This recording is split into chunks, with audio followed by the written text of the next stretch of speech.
Hello friends, welcome to my channel. So ఈ వీడియోలో వచ్చేసి మనం కంప్లీట్గా డిఎస్సికి సంబంధించి థర్డ్ మెరిట్ లిస్ట్ అనేది ఉంటుందా లేదా అనే విషయం గురించి కంప్లీట్గా ఈ వీడియోలో అయితే మాట్లాడుకుందాం. సో వీడియో స్కిప్ చేయకుండా ఎండ్ వరకు అయితే చూడండి. మన ఛానల్కి ఎవరైనా కొత్తగా వచ్చినా తప్పకుండా సబ్స్క్రైబ్ అయితే చేసుకోండి.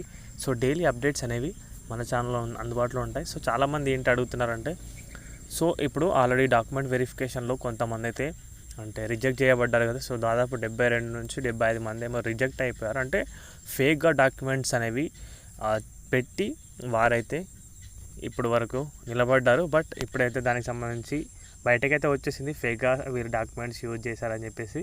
సో వారందరిని అయితే రిజెక్ట్ అయితే చేయడమే జరిగింది. సో మరి ఈ మిగిలిన పోస్టులని ఏ విధంగా భర్తీ చేస్తారు, సో ఏ విధంగా చేస్తారో మనమైతే మాట్లాడుకుందామండి. ఇప్పుడు యాక్చువల్గా ఒక పర్సన్ ఉన్నాడు విత్ 75 మార్క్స్ వచ్చినాయి.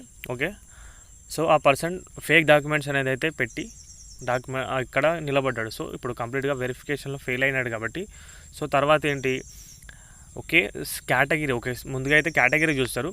సేమ్ మార్క్స్ తోటి వేరే కేటగిరీ వారు ఉన్నారు అనుకోండి, సో వారికి ఆ మెరిట్ లిస్ట్లో ఇప్పుడు నెక్స్ట్ వచ్చే లిస్ట్లో తప్పకుండా, ఎందుకంటే చేస్తారు తప్పకుండా లిస్ట్ అనేది వస్తుంది. సో ఆ లిస్ట్లో వాళ్ళని ఉంచి అంటే వారికి పోస్టింగ్స్ అయితే ఇస్తారు. ఒకవేళ అలా 75 లేకుండా 74 అలా ఉండే 74.5 మార్క్స్ అలా వచ్చేసి సో సేమ్ కేటగిరీ కావచ్చు, సో డిఫరెంట్ కేటగిరీ కావచ్చు, సో వారికి ఆ విధంగా ఎవరైతే సెకండ్ మెరిట్ పర్సన్ అయితే ఉంటాడో ఆ పర్సన్కి ఆ పోస్టింగ్స్ అనేవి ఇస్తారు. సో వారి డాక్యుమెంట్స్ అనేవి మళ్ళీ వెరిఫై చేసి సో అన్నీ ప్రాపర్గా ఉన్న తరుణంలో అయితే వారికి అయితే జాబ్ అయితే ఇవ్వడం అయితే జరుగుతుంది. సో ఈ విధంగా అయితే ప్రాసెస్ అయితే చేస్తారు. సో ఈ పోస్టులకి, ఈ రిమైనింగ్ పోస్టులకి అయితే అంటే యాక్చువల్గా ఓవరాల్గా 700 పోస్టులు అయినా మిగిలిపోయినాయి. వాటిని మరొక డిఎస్సిలో కండక్ట్ చేస్తామని చెప్పారు కదా.